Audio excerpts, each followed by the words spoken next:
Remembering all of your lines for a scene is difficult, because though you're a professional actor and the process of memorizing lines itself isn't too hard, being on a film set comes with numerous distractions that theater usually doesn't have. As a result, it can become pretty easy for things to go wrong. Sometimes a potential outtake actually works very well in the scene, especially when a bunch of actors are able to play off the mistake in a way that looks and feels organic. These are not technical mistakes that made it to the final cut, but bloopers that turned a normal scene into a little gem. So with no further ado, here are 10 bloopers that made the final cut.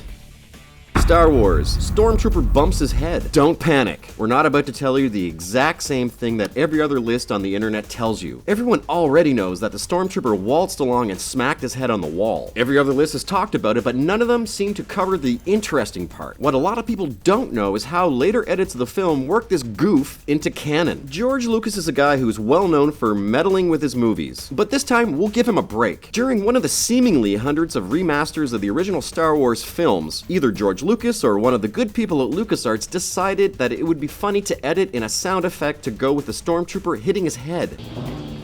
Take over. It's a small detail that has been added in after the fact that not a lot of people know about, so we hope that you'll forgive us for using the most popular blooper ever.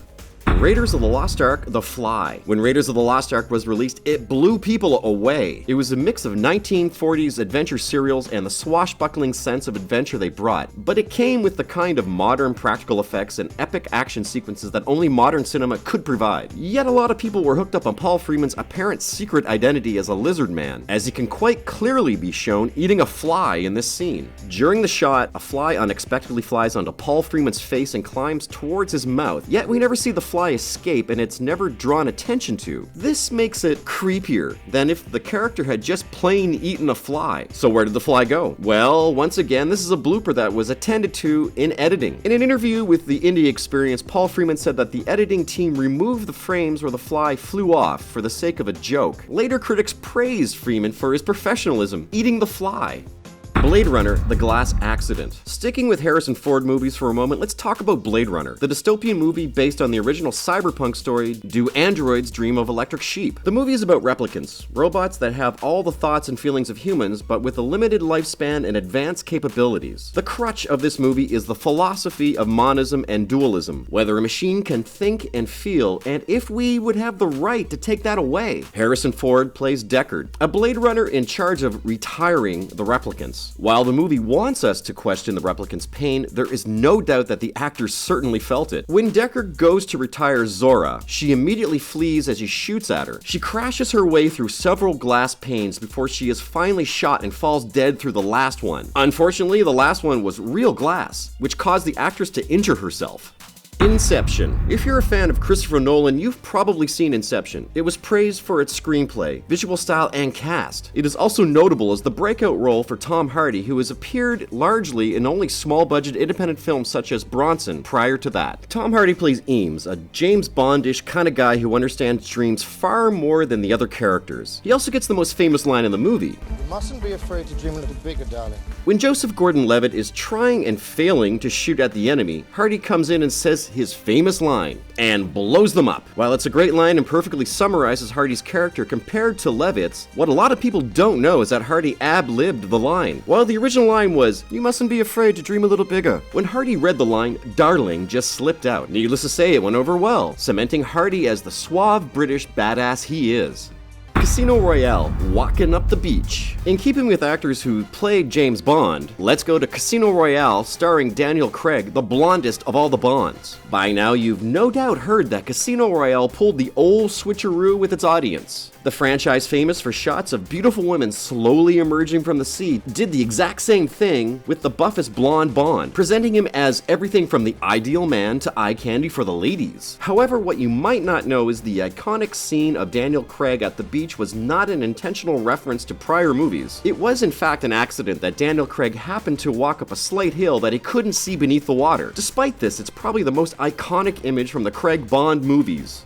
The Dark Knight, the Joker's bomb. By now, the only people who aren't familiar with Heath Ledger's portrayal of the Joker either never lived to see it or are currently too young to remember it. Taking inspiration and lines directly from the comic book, Ledger played the Joker as Alan Moore and Denny O'Neil intended, a crazed lunatic desperate for validation. Ledger's dedication to the role was phenomenal. While it's a myth that he stayed in character between takes, he did do a lot of improvisation on the spot, such as the scene when the hospital blew up. Seeing as Christopher Nolan blew up an actual hospital, this could only be done in one take. Unfortunately, there was a delay in one of the bombs. When Ledger pressed the button to detonate the bomb and it didn't go off, he stayed in character and played it off like a true champ until the explosion finally came. Just one of the many details that make him the greatest clown prince of crime.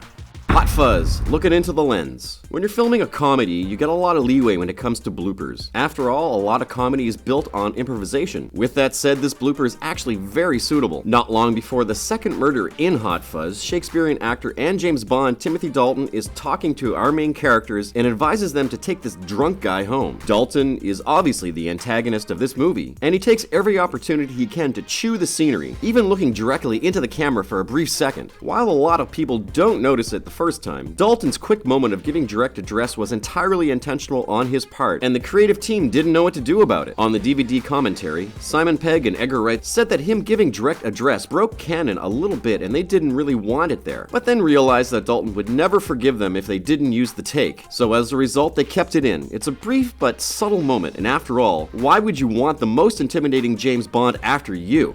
Foxcatcher. Channing Tatum gashes his head open. Foxcatcher is an amazing movie. While the movie takes huge liberties with the actual historical events, Channing Tatum is a dead ringer for the real-life Mark Schultz. He plays a very intense wrestler who desperately wants to qualify for the Olympics and is hell-bent on getting there. In addition to doing a lot of wrestling training in order to properly capture the Olympian, Channing Tatum is also not particularly bothered about whether he gets hurt or not. In one scene, he headbutts his mirror and smashes it. Sure enough, like you'd imagine, blood starts streaming from Tatum's head, but the take was so intense, it made it in anyway. Parks and Recreation, network connectivity issues. In the episode Flu Season, Parks and Rec's main character, Leslie Knope, finds herself struck down with the flu. While she's trying to manpower her way through the illness to get to the Harvest Festival in time, her assistant Andy, played by Chris Pratt, says he looked up her condition and says that she may have network connectivity problems. Leslie, I typed your symptoms into the thing up here and it says you could have network connectivity problems. The line is now pretty famous, but what you might not know is that the line was improvised on the spot by Chris Pratt. The line fits perfectly with his character and leaves the audience suitably scratching their heads as to what is going on in Andy's mind. Guardians of the Galaxy, Chris Pratt nearly dropping orb. We're gonna stick with Chris Pratt for a moment. Oh, ain't he dreamy? And talk about the time he actually made a mistake on camera. During Guardians of the Galaxy, when handed the all-important orb, he nearly drops it, only to catch it at the last second. While this moment of clumsiness was certainly not planned, director James Gunn decided to keep the take. After all, it fit perfectly with Chris Pratt's interpretation of Star-Lord, and he played it off well enough for it to still work. It sure helps that Chris Pratt tends to keep his characters pretty close to his actual personality, keeping them likable, charming, and often a little bit goofy, but never in a bad way.